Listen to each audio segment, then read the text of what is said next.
Très bonne fin d'après-midi à toutes et à tous. Bienvenue sur Maritima, comme tous les soirs, du lundi au vendredi, mais pour la dernière semaine, le rendez-vous avec le bar des supporters, le bar de l'Olympique de Marseille ce soir, comme depuis quelques jours, avec un plateau de qualité, vraiment, qualité, avec des gens qui vont régulièrement chez les coiffeurs, donc ça me fait plaisir, puisque bon, moi, c'est moi-même me coupe les cheveux, donc je suis né avec une casquette. Il se coiffe avec l'huile d'olive, lui. Steph Martins, qui était en fougasse, il était en Y samedi soir au Vélodrome. Comment ça va ? Ça va très très bien, les amis. Jacques Bail, comment ça va, mon Jaco ? Ça va impeccable. Ça va de mieux en mieux. Ta voix, elle est là. Et oui, fini les allergies. Le traitement des allergies, il a été fabuleux. Pourtant, il y a du vent encore. Ouais, mais ça fait rien, j'y arrive. Les amis, on va laisser de côté notre petite rétrospective. Il nous restait les attaquants et les gardiens de but. Ne vous inquiétez pas, j'ai prévu de le faire mercredi. Bien. Notez sur vos agendas greffiers. Mercredi, les attaquants et les gardiens. Parce qu'il y a de l'actualité aujourd'hui, il y a de l'actualité, et oui, parce que vous avez vu ce petit communiqué là qui est sorti de nulle part. Alors attendez, si je le retrouve, cette semaine le propriétaire ces 2 jours d'échange ont permis de consolider, de réaffirmer l'unité des dirigeants autour d'une vision commune essentielle à la pérennité du projet lancé à l'été, nanani. Bon, De Zerbi reste, c'est bon. Oui. C'est la fin d'un feuilleton très très court, c'était pas une série Netflix ou une mini-série, on va dire. Vraiment. Mais je sais que ici, dans le bar des supporters, on n'a jamais vraiment douté de la poursuite des événements avec le coach Roberto De Zerbi.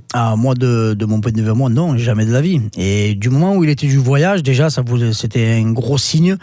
Et quand on voit l'attachement qu'il a eu à ce club-là, à ses supporters, à cette ville-là, il fallait un cataclysme pour qu'il continue pas l'aventure. Donc, c'est déjà très important. C'est les bases, comme on aime souvent le dire, de la fondation. C'est lui et son staff. Donc maintenant, il n'y a plus qu'à.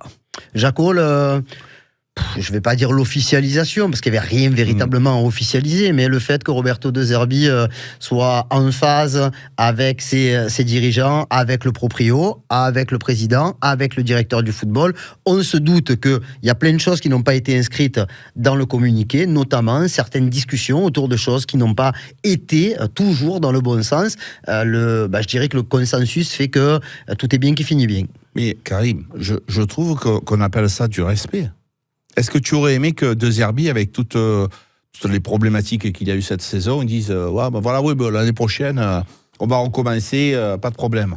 Avec la Champions League, tu établis pas un programme, un cahier des charges, ce que tu dois faire, ce que tu veux plus, ce que tu veux encore plus, ce que tu veux encore moins, obligatoirement. Donc le bilan, tu le tires avec tes dirigeants. C'est quand même les financiers, le président délégué et le président qui paye, savoir où je vais aller, ma feuille de route, et à ce moment-là, je construis mon projet. Moi, je trouve que De Zerbi, il nous aime et il nous respecte. Donc, il veut le mieux pour nous et il établit les choses correctement. Voilà, c'est tout à fait normal et légitime. J'aurais pas compris le contraire, moi. Voilà, que tu voyais pas Macour, que tu voyais pas Longoria, que tu voyais pas Benassia et tu reviennes au mois de juillet comme ça, tranquille, match amical, tranquille. Non, pas du tout. C'est établi. Voilà, c'est un professionnel, tout simplement. Alors, même si le mercato, la date d'ouverture du marché des transferts n'est pas encore arrivée, puisque je crois que c'est le 9 ou le 10 juin, est-ce que ce communiqué marque de manière plutôt officieuse le début des hostilités ? Puisqu'on sait que Mehdi Benatia travaille déjà depuis plusieurs semaines et on répétera jamais assez que le fait de s'être qualifié directement et en plus avant la dernière journée, ça a laissé un laps de temps supplémentaire, du bonus je dirais, pour que le directeur du football de l'OM puisse travailler. Donc là maintenant avec Roberto De Zerbi, ils vont sans doute se concerter, et Pablo Longoria bien sûr, ils vont se concerter de plus en plus souvent pour essayer de faire un mercato de qualité. Ben oui, c'est ça. Après, comme on le dit assez souvent ici, tu as le choix numéro 1, numéro 2, numéro 3, et en fonction de ce que peut mettre le club au niveau contrat, au niveau salaire, tu vas choisir ton 1, ton 2 ou ton 3. Mais je pense qu'ils ont déjà pas mal de noms en tête, ils ont déjà pas mal fait de rencontres, de discussions, et notamment, comme tu viens de le dire, après la qualification d'office et direct en Ligue des Champions. Ça facilite vraiment les choses. Oui, donc, Jaco, c'est vrai qu'on a l'habitude de dire qu'il faut quand même rentrer un peu d'argent parce que l'exercice sera en négatif. Ça a été annoncé par Pablo Longoria, notamment annoncé et confirmé, surtout parce qu'on le savait tous que l'exercice serait négatif dans une année où tu n'as pas eu de Coupe d'Europe, dans une année où tu as eu de gros investissements, où tu as eu quand même des prêts avec option d'achat qui arrivaient à échéance, qu'il fallait honorer là avant le 30 juin. Mais toi aussi, tu as la possibilité de vendre quelques joueurs avant le 30 juin, pas pour équilibrer les comptes, mais pour faire en sorte que la balance soit un peu moins négative. Mais oui, Karim, quand tu as un magasin avec des joueurs importants que tu peux vendre, c'est aussi ton fonds de commerce. L'Olympique de Marseille, cette année, a un fonds de commerce, c'est-à-dire qu'ils peuvent vendre les joueurs. Moi, par contre, ce que j'ai vu, c'est que dans le sponsor Puma, il y avait eu une réglementation et une clause comme quoi, si tu étais en Champions League, tu aurais 30 millions d'euros. Excusez-moi du peu. Après, l'Olympique de Marseille ne pensait pas que... Il faut que ce soit vrai. Hein. Non, mais dans tous les cas de figure, ça a été déjà travaillé. Après, quand tu penses aussi, Karim, aux droits télé que l'on n'a pas eu, donc évidemment que tout le monde est en déficit. Et qu'on n'aura pas. Voilà, et que l'on n'aura pas. Non. Donc tu ne peux pas en vouloir au club. Je trouve que, bien sûr, il y aura les échéances qui vont arriver. Dans tous les cas de figure, les joueurs que tu vas acheter, tu vas les faire sur 2 ou 3 ans, comme d'habitude. Donc je trouve que l'équilibre de l'Olympique de Marseille est en train d'être... pas mal quand même. On se rappelle les gros déficits que nous avions auparavant, avec des joueurs qui étaient invendables. Donc, quand tu achètes par exemple un joueur comme Dimitri Payet qui fait rêver, selon l'âge, si tu l'achètes à 32 ans, 30 millions d'euros, tu as perdu 30 millions d'euros. C'est-à-dire qu'à 35 ans, tu ne le vendras pas 30 millions d'euros. C'était pas le cas. Hein. Non. C'était pas exactement le cas. C'était juste... Quand tu l'as acheté, il avait 29 ans. Voilà, mais un exemple pour te dire le retour sur investissement possible. À partir du moment... Tu allais me sortir ton cas préféré, ton cas d'école, que tu mets au tableau tous les jours, tac, tac, tac. Monsieur Strootman. Oui, non, mais celui-là, il m'a fait des mains dans la tête, c'est terrible. Donc, je veux dire par là que les joueurs que nous avons, ils sont plus jeunes et ils ont une possibilité d'être revendus. Et ça, c'est très bien. Juste pour terminer sur ce thème-là, même si tu as ouvert l'émission un petit peu avec de l'assurance, est-ce que tu as douté un tout petit moment ou un petit instant que l'aventure pouvait ne pas se poursuivre avec Roberto De Zerbi? Parce qu'on est bien clair que si Roberto De Zerbi n'était plus à l'OM au bout d'une saison, le projet aurait pris du plomb dans l'aile. Oui, mais sincèrement, non, j'ai jamais douté. Tu remplis les objectifs, tu es deuxième, tous les feux sont au vert. Après oui, on sait très bien qu'une saison c'est long, il y a des hauts, il y a des bas, mais c'est juste sa sortie. Si tu me diras si je me trompe après Auxerre, où il dit si c'est moi le problème, je suis prêt. C'était au début du mois de novembre. Voilà, si je suis prêt à partir, c'est là je me suis dit. Si le problème c'est moi.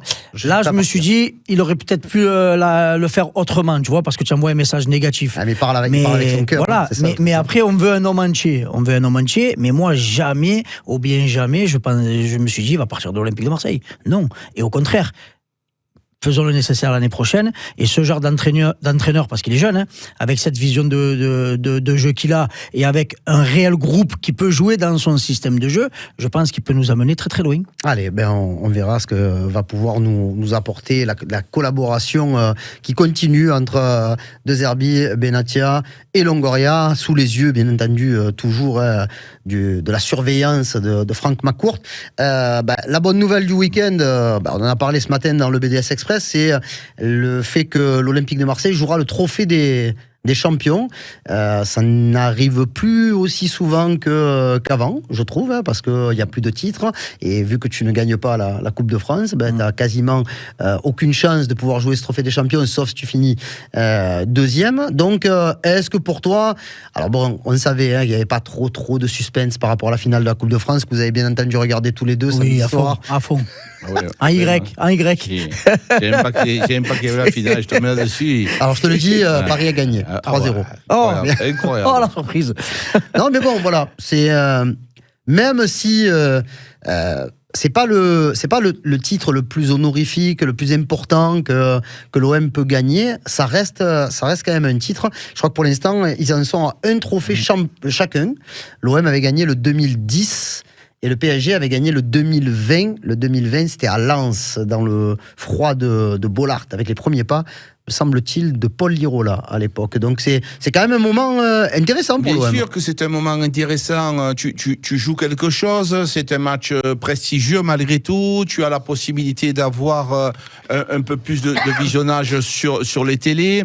Donc tout ça, c'est du plus, Karim. Quand tu as une équipe qui joue les premiers rôles, qui joue la Champions League, qui joue le Trophée des Champions, qui peut faire un parcours, eh ben, tout ça entraîne le groupe vers le haut. Si tu joues rien, eh ben, ça t'entraîne vers le bas. Alors effectivement, si, admettons, on gagne ce match-là, eh ben, on va pas faire une fête extraordinaire. Non. Mais malgré tout, c'est un match. Avec un match, tu peux avoir un trophée. Et pourquoi pas? Voilà, donc moi, je trouve que c'est pas mal. Alors, toi qui es supporter depuis des décennies, quelle est l'importance d'un match, d'un trophée comme celui-là? L'importance, comme tu l'as dit, il est minime parce que c'est pas un trophée majeur, mais pouvoir battre Paris, trophée majeur, même match amical, tu peux les enfoncer, il faut les enfoncer. Donc ça reste un titre, comme tu l'as si bien dit. Oui. Moi, ce qui me gêne, et encore une fois, je vais pousser un coup de gueule, c'est la date où ça va être fait, le moment où ça va être fait. Attention, hein, c'est pas définitif. Ouais, mais ça parle de fin d'année. Oui, ça parle de 23 décembre. Voilà, mais moi, bon, ça les me gars, gêne. Moi, ça me gêne. je pense, alors peut-être que je me trompe, mais je pense que c'est impossible de jouer le 23 décembre, vu que la CAN démarre le 21. Je parle même pas de la préparation de la CAN. À la base, Karim, ce titre-là doit être fait pour lancer la saison de Ligue 1. Ouais, mais Donc, ils sont un peu en retard. Oui, quand mais tu vois après, les ça, problèmes qu'il y a déjà, tu sais même pas qui va démarrer la saison prochaine. Ça, c'est pas notre problème. Normalement, ça doit lancer la saison et l'ouverture du championnat. Voilà, c'est tout. Qu'est-ce que tu vas me le mettre en milieu de saison ou entre deux journées ou pendant la CAN où pratiquement beaucoup de tes meilleurs joueurs seront pas là? Donc à quoi il sert alors? Ne le fais pas. Si c'est pour biaiser la partie, ça sert à rien. Donc soit tu le fais comme ça doit être fait et que dans beaucoup de championnats c'est comme ça aussi, en amont de la saison, et ça ouvre la saison 2025-2026. Le problème qui se passe, c'est que les joueurs jouent trop. C'est pas possible. Ils se reposent jamais, les joueurs. Jamais. À un moment donné, la coupe. Bon, les Marseillais n'ont pas trop joué cette année. Non, mais frérot, en équipe nationale. Je rigole jaune, là, arrête. Non, mais en équipe nationale, je te rajoute les joueurs qui jouent, par exemple, les Coupes d'Europe. Nous, on ne l'a pas joué, d'accord, mais les joueurs Coupe d'Europe, la Coupe de France, les rencontres internationales qui sont pendant la trêve, des rencontres internationales qui se font pendant les vacances. Mais c'est pas possible. À un moment donné, les joueurs, ils ont besoin de repos. Un repos physique et un repos mental. On revient sur Roberto De Zerbi, comme je disais tout à l'heure. Lui aussi, le mercato, les gars, c'est bien beau, mais il faut qu'il se repose un petit peu, qu'il passe un peu de temps en famille, qu'il fasse un bisou à ses enfants, qu'il aille à la plage, qu'il fasse de la pêche sous-marine, qu'il déconnecte un petit peu. Laissez-le tranquille. C'est pas possible autrement. Combien de fois, quand tu as la tête dans le guidon, tu réagis pas correctement? Donc, laissez-lui de l'énergie, un peu de repos. Je trouve qu'il y a trop de matchs. Voilà. Cette coupe internationale, je sais pas quoi, là, qui font. Championnat du monde des clubs. Non, mais là, même la coupe avec l'Espagne et la France. La Ligue des Nations. Non, mais ça, c'est les matchs. Ça remplace les matchs amicaux. Ouais, mais ça me fout. Même les matchs amicaux, faut arrêter. Il faut arrêter. Ouais, faut que les joueurs ça veut dire que les équipes nationales, elles jouent plus. Oui, mais de temps en temps, Karim, il y a trop de charges pour les joueurs. En plus, avec les voyages. Moi, je suis d'accord avec toi, mais sur la deuxième partie de saison. Parce que là, il y a eu la trêve au mois de mars. Là, il y en a une au mois de juin.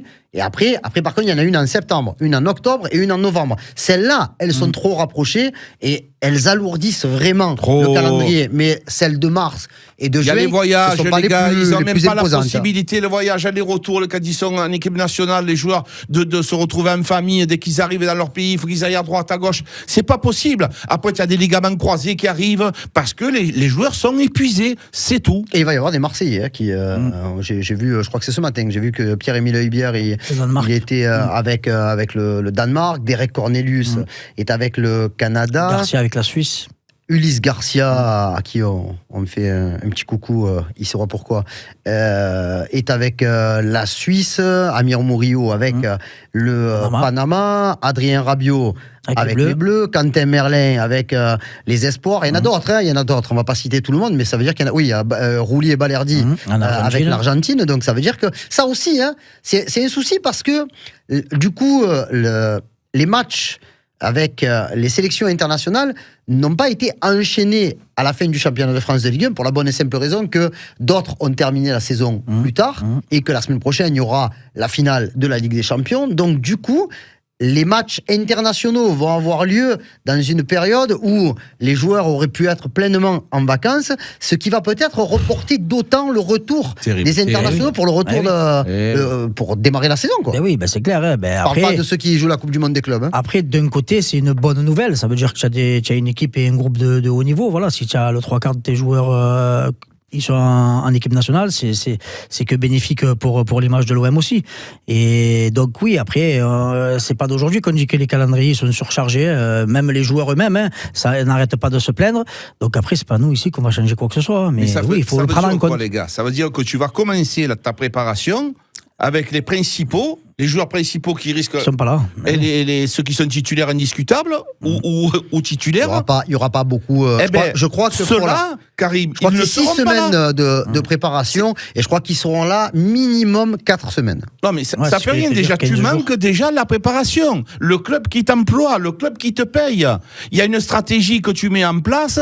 Les mecs qui vont arriver 2 semaines après, ils vont commencer la préparation physique alors que les autres ils ont 2 semaines d'avance sur la prépa physique. Eux, ils vont la commencer. Donc, avant qu'ils intègrent le groupe au niveau tactique. Tu l'as connu, ça. Mais oui, je l'ai connu. Mais c'est pour ça que j'en parle. C'est un grave problème. Et ça m'énerve. Mais ça m'énerve pour ça. C'est pour ça que je l'ai connu. Ça m'énerve parce que tu peux rien préparer, poulet. Tu fais des entraînements sans être offensant avec les joueurs, mais avec des joueurs que tu sais qu'il y a 9 chances sur 10 qui jouent pas. Alors, tu fais la prépa. Venez, moi, je vous dis. Venez, on va faire la prépa tous les trois. Mais c'est incroyable quand même des choses pareilles. Roberto. Voilà, nous on vient. C'est possible? Non, mais moi, il faut que je fasse un régime avant. Importantissimo. Tu feras manger derrière les fours, toi. Messieurs, on est le 26 mai, bon anniversaire. Merci, j'attendais que tu l'envoies, si je l'envoyais. Quand même. Attends, tu m'as pris pour MG. Mason Greenwood. Parce que là, frère... Non, les gars, 26 mai, alors ça fait 32 ans. La plus belle. C'est toujours un moment particulier. Alors, c'est vrai que quand ça fait 31, 32, qu'on n'est pas dans les 5 ou les 10 ans, c'est un peu moins violent, mais le souvenir, il est impérissable. Et en plus, je dirais qu'avec la statue de Bernard Tapie portée par les 6 joueurs, ça a remué déjà il y a quelques jours, mais bon, voilà. Quoi qu'il arrive, l'OM sera à jamais les premiers à avoir gagné la Ligue des Champions. Peut-être qu'à la fin de la semaine, ils seront plus à jamais les seuls. Mais bon, voilà, c'est une autre histoire.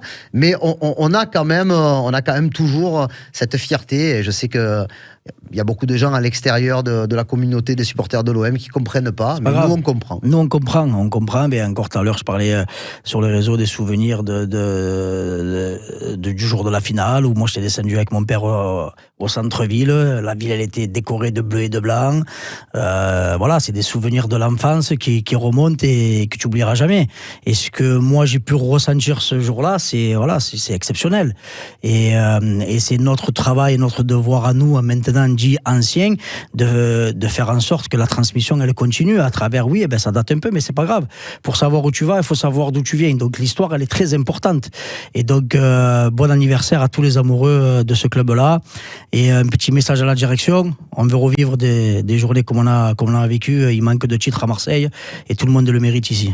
Ouais, Jaco, on le rappelle. Bon, vu que tu es quelqu'un de plus expérimenté que nous, tu te rappelles encore mieux peut-être de cette journée-là, parce que tu étais adulte. Mais oui, oui. Plus qu'adulte. Il était grand-père. Hein. Je venais à peine d'avoir ma majorité. À peine d'avoir le permis. Comment il se passe? Non, mais c'est vrai que, les gars, dans une vie, il y a des moments, par exemple, quand Bernard Tapie est décédé, je sais où j'étais. Je me rappelle à l'endroit et qui me l'a dit. Et ce soir-là, tout le monde sait où il était, avec qui il a regardé le match, c'était un moment exceptionnel. Ce qu'il nous dit, Steph, c'est que, comment tu te rappelles dans une vie, parce que quand tu descends en ville, les gens, nous, on est une ville de football. Eux, ils peuvent pas comprendre parce que nous, ça a été une véritable fête. On n'a pas cassé les magasins, volé les motos, brûlé tous les magasins de lunettes, comme ils font dans une ville avec la Tour Eiffel. Nous, c'était une fête. Tout le monde chantait, tout le monde dansait, des feux d'artifice. C'était une véritable fête parce que c'est une ville de football. C'est pour ça qu'on s'en rappelle, les gars. C'est tout simple. Alors, il y a toujours un bon côté de l'anniversaire, il y a un mauvais côté.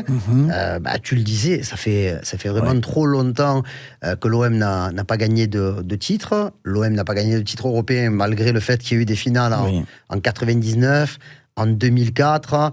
En 2018 également. Donc, bon, il y a eu la possibilité d'aller chercher un précieux sésame. Ça n'était plus la Ligue des Champions. Mais bon, aujourd'hui, quand tu vois la tête de la Ligue Europa, par exemple, ça reste. Moi, je prends. Du très haut niveau, quand même. Parce qu'il n'y en a pas en français pour l'instant des Ligues Europa. Donc, voilà. Qu'est-ce qui nous manque encore aujourd'hui pour revenir titiller un petit peu les gros, les très gros? De la stabilité.